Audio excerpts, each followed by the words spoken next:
Ebola virus is a particularly nasty and fast-acting virus. Some of the strains kill 9 out of 10 people they infect, and there's no known cure or even any treatment for it. Ebola is classified as level 4, biohazard level 4, which is the highest level of danger.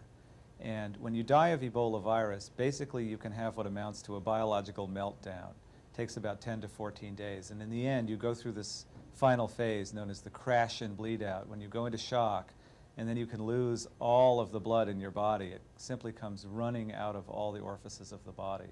It's a particularly horrifying death.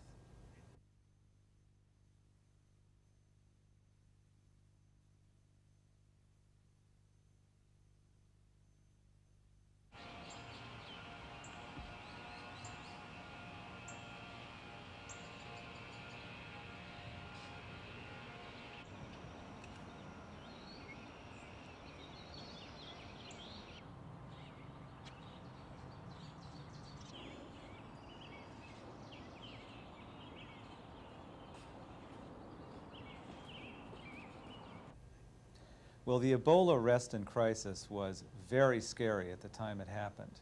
This was a large group of monkeys infected with Ebola virus. They were being used for scientific research, and somehow they got Ebola and began to die.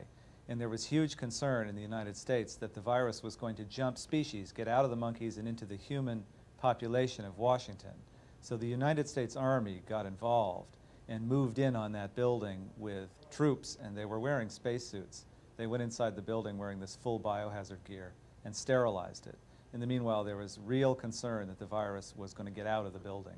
That if you had an accident or incident occurring, you would of course do a lockdown letter. It require reporting, and that 7,000, that 200 virus stuff. What would that be? That's an inclusion body. It's actually sort of Well, at the present time, in the late 20th century, we are having a kind of biological crisis in the human species. It's not just Ebola virus, but it's AIDS and it's other emerging infectious threats. Organisms that are new, are changing, are mutating, and are showing signs of ability to sweep through the human species and do terrible damage. What we've seen on a global basis is a kind of global breakdown of the public health system.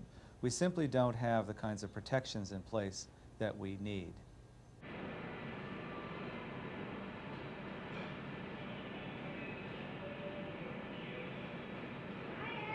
They have a big plan.